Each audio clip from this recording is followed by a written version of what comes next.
Dante's Paradiso Cantos 23 to 33.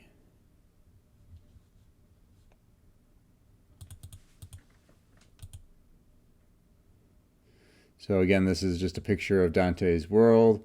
You have the earth in the center there with the hemisphere of land and the hemisphere of water, which is on the top in this picture. At the bottom of the hemisphere of land, you see the city of Jerusalem, which leads to the cave of hell. That leads up through a cave to purgatory, the mountain, with the Garden of Eden at the top, and then the planets beyond that. And so far, Dante has traveled through all those. He's up at the. Actually made it through all the planets, and he has now entered the layer of stars, which is the 8th layer. It's called the stellar heaven.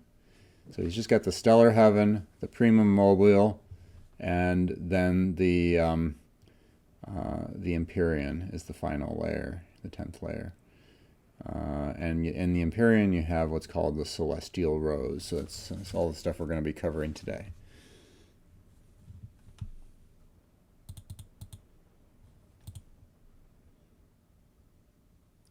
There's another view of the layers. So, Canto 23, the stellar heaven, the 8th sphere. So this is the level of the stars. All the stars in medieval times were thought to be in one of the outer spheres of the heavens, outside of where the planets were, and they were all thought to be within this sphere. Of course, we don't quite think of it that way today, but this is the way Ptolemy, who was an ancient astronomer, kind of laid out the way the rotation of the planets and the stars worked. And it was a system that was used up until Copernicus and Galileo kind of figured out that actually all the planets don't go around the Earth. It's actually the planets are going around the sun. And that kind of changed the way people saw it after that. But in Dante's time, they're still working on Ptolemy's astronomy, so that's why he uses that. Because as you can tell, Dante tries to use the latest scientific stuff in all his in all parts of the poem. So Dante and Beatrice rise to the 8th sphere, which contains the stars. Dante has been strengthened by what he has seen, so that he is now strong enough to bear Beatrice's wonderful smile. Dante learns that Christ has ascended to the primum mobile, which is the 9th sphere, just beyond the stars, the highest sphere of heaven beyond time and space. So the primum mobile is the outer layer just before the Empyrean, but beyond the planets and the stars, where basically it's kind of the end of time and space. You start to go into the eternal realm. Okay. So the area of time and space has the physical planetary bodies and the physical stars. Once you get past that into the primum mobile, the thought is that you start to enter the eternal realm, and that's the realm of angels. And then beyond that, the Empyrean, where all the saints are with God.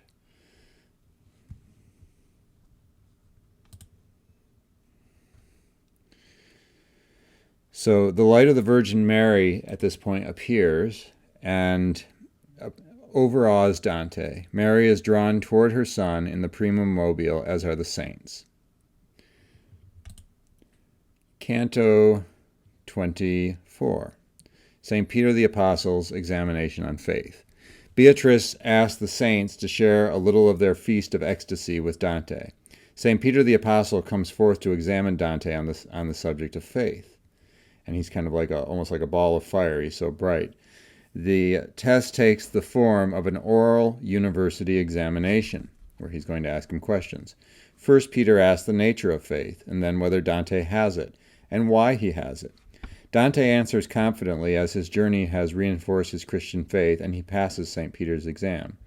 He says that faith is the belief in the way we explain and justify our faith in God and heaven, even though these things cannot be seen on earth. Faith comes to us from the Holy Spirit.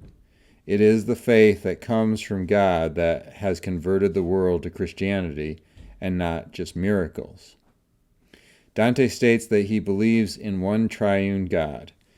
Peter and the saints rejoice at hearing his answer.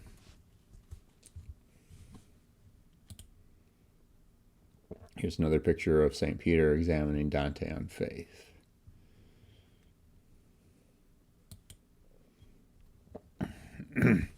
Canto 25, St. James' examination on hope. So St. Peter examines on faith, St. James will examine on hope, and St. John will examine on love, faith, hope, and love, the three cardinal, or the three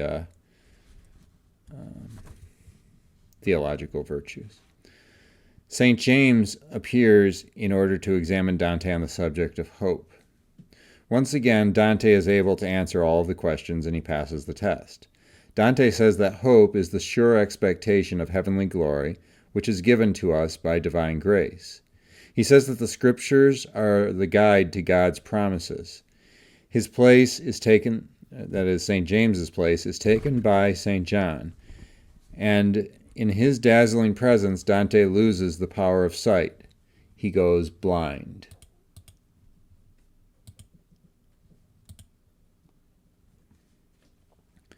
St. John is referred to by Dante as the old pelican. Because of the medieval belief that this bird loves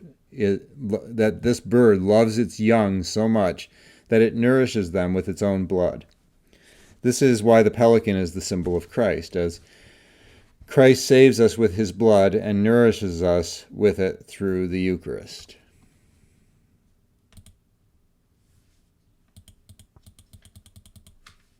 Canto 26, St. John's examination on love. So he's been examined on faith and hope, and now St. John examines him on love.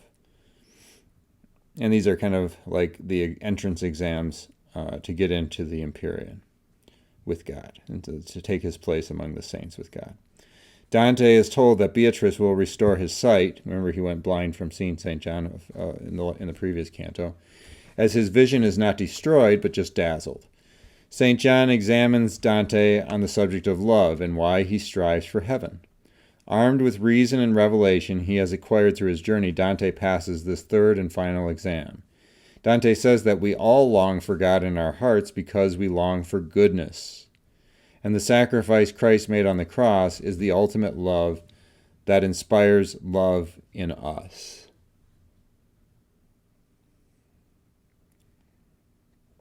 God is truth and ultimate goodness, and therefore we long for him.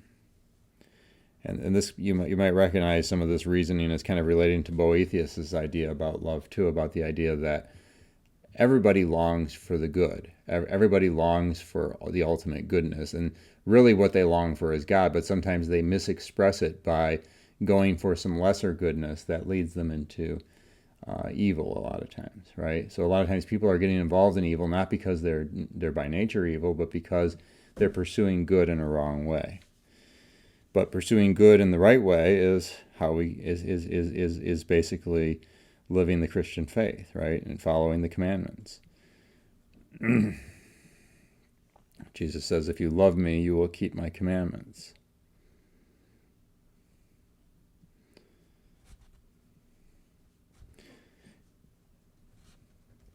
The heavens rejoice at his answer, and Beatrice restores his sight even before that.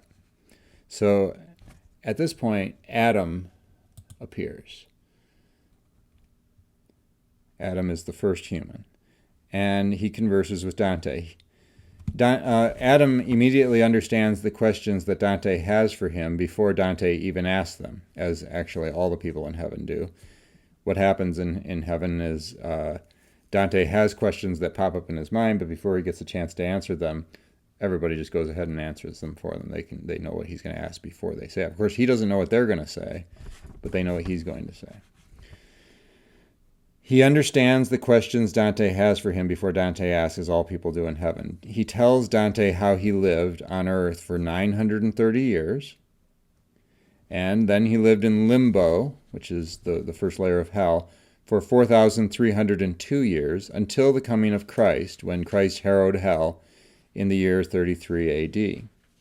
Since then, he has been in paradise.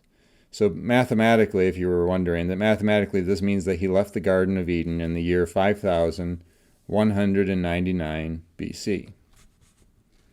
Dante wonders about what language he spoke and how long he was in the garden before being expelled, both of which were hotly debated topics by scholars in medieval times. So Adam says that his language had already gone extinct by the time the Tower of Babel was built. So the language that he spoke is no longer spoken.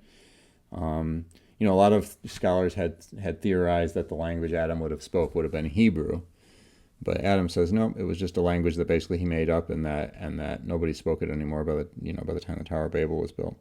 And he was also only in the Garden of Eden. And, there was all kinds of theories of how long were Adam and Eve in the garden before they were expelled? How long were they in paradise before they were expelled? A lot of people said it was decades. Some people even said centuries, a lot of these biblical scholars in medieval times. But Adam informs Dante that he was only in the Garden of Eden for 6 hours from the creation until he was expelled. So he wasn't able to hold out for very long on disobeying God.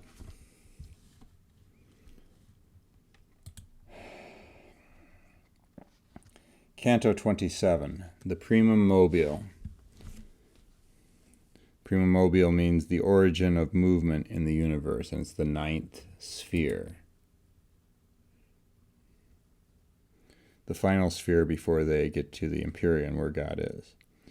So St. Peter returns to denounce the sin and corruption of the modern church. And as you can see, this is a constantly repeating theme throughout the entire, all 3 books of Dante's thing. So it's one of his major themes is corruption in the church and the kind of inefficacy of bad emperors who can't control things.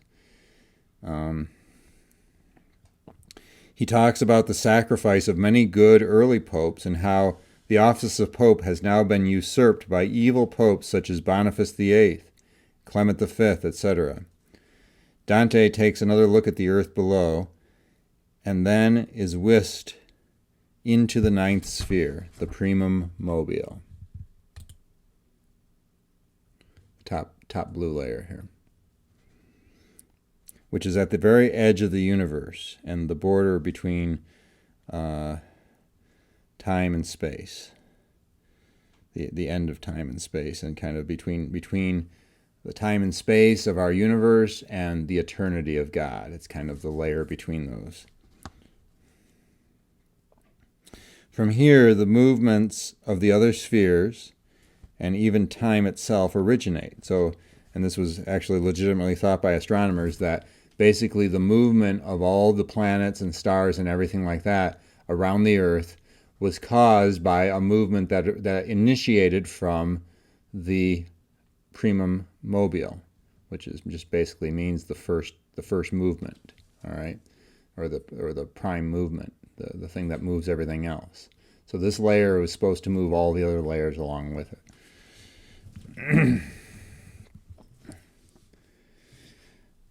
Beatrice says that currently mortals, those who will die, people that live on earth, are filled with degeneracy as soon as they leave childhood.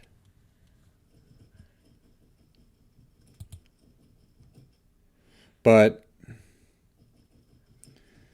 the day is coming when the forces of love emanating from the Primum Mobile will set the world to rights.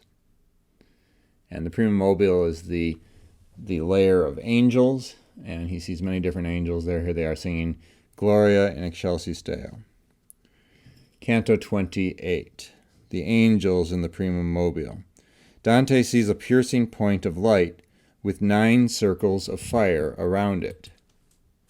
Here's a picture of that. And the circles are filled with angels. Beatrice explains that these are the 9 ranks of angels orbiting God's love. The innermost circle, the seraphim and the cherubs, and then the thrones and dominations, virtues, these are different types of angels, then powers, then principalities, and then archangels. And finally, the outer layer is just ordinary happy angels. These are the orders of angels according to So this is telling you where Dante got the idea from. He got this idea of these different orders of angels from a guy named Suedo Dionysius, who took the name of Dionysius, the Dionysius that Paul had converted in the New Testament. So Dionysius knew about the levels of heaven and also the different types of angels from Paul himself, who was caught up to the third heaven per one of his letters. Dante is confused as to why the order of the angels is opposite the order of the universe. The universe is organized so that the outer layers are closest to God. So like the prima mobile, for instance, is closest to God. And the angels are just the opposite. They're organized so that the center layer of angels is closest to God. Beatrice explains that in the universe, the outer sphere needs to be bigger to hold more love and joy.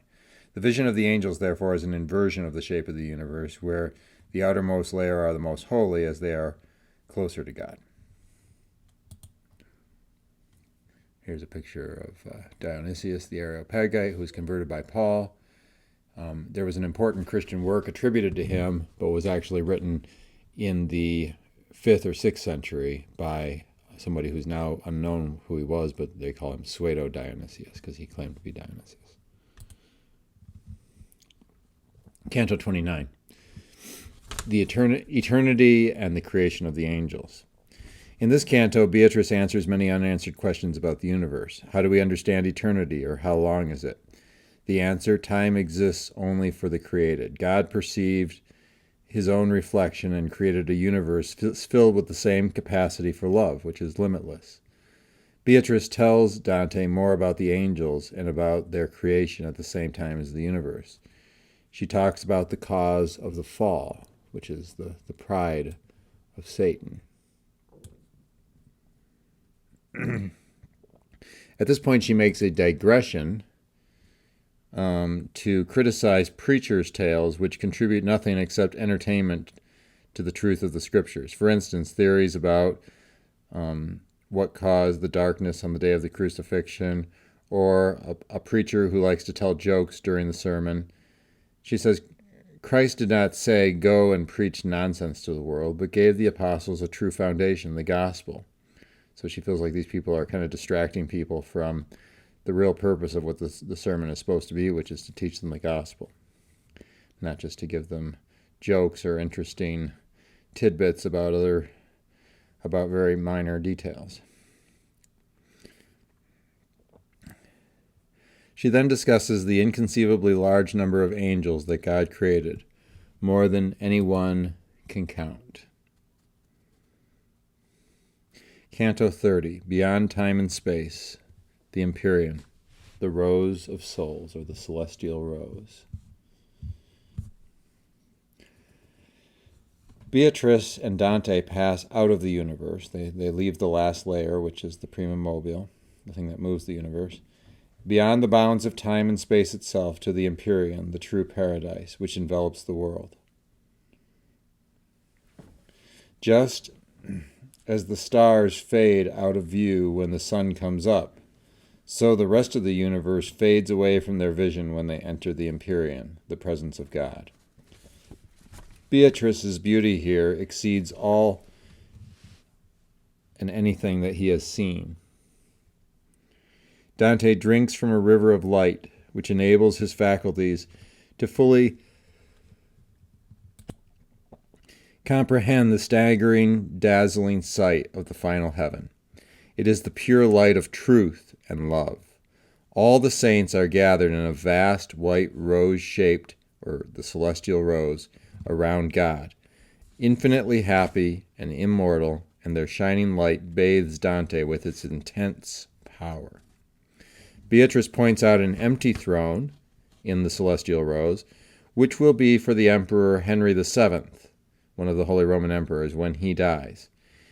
He had tried, this is Henry VII here, Henry VII had tried to restore the Roman Empire, but was stymied by the corrupt Pope Clement V of Dante's day, who, by the way, is destined to hell per Inferno, Canto 19.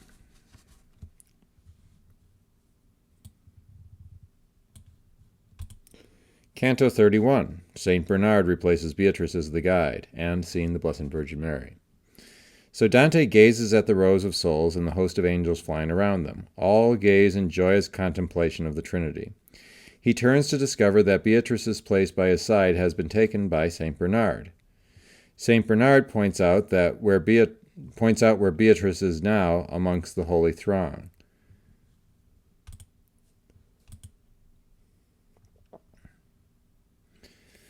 So he kind of points to the celestial rows and points out the place where she's sitting in the celestial rows. She is in the third row down from the Blessed Virgin Mary, just behind Eve, and next to Rachel, who was Jacob's wife. Dante and Beatrice's eyes meet, and he realizes that the love he has for her is the love he has for God. Beatrice then turns to look at God, showing Dante the way, showing Dante what to do. She wants him now to look at God instead of looking at her. Bernard, a Cistercian monk who had a great devotion to the Blessed Virgin Mary, prepares Dante for the next sight and then guides Dante's eyes to it, the Virgin Mary herself, outshining all the other spirits.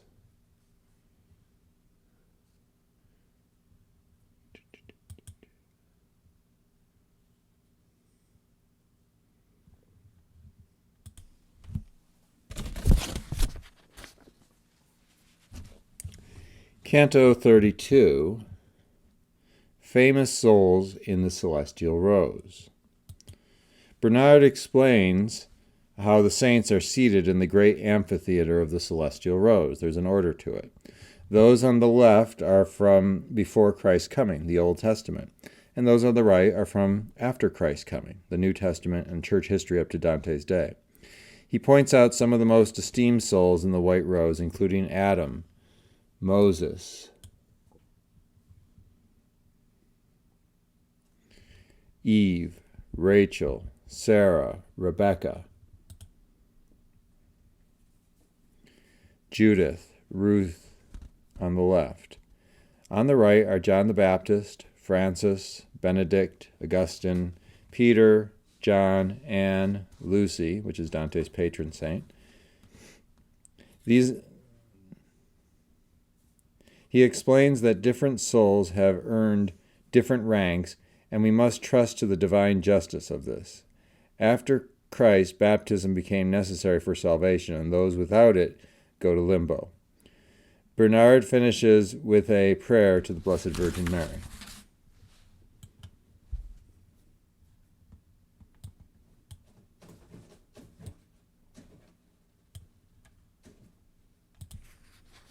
Canto 33, Looking Directly into the Light of God. Bernard prays to Mary to give Dante strength to gaze into the light of God himself. Finally, Dante is ready for this climactic moment of his journey, and he looks into the light of God.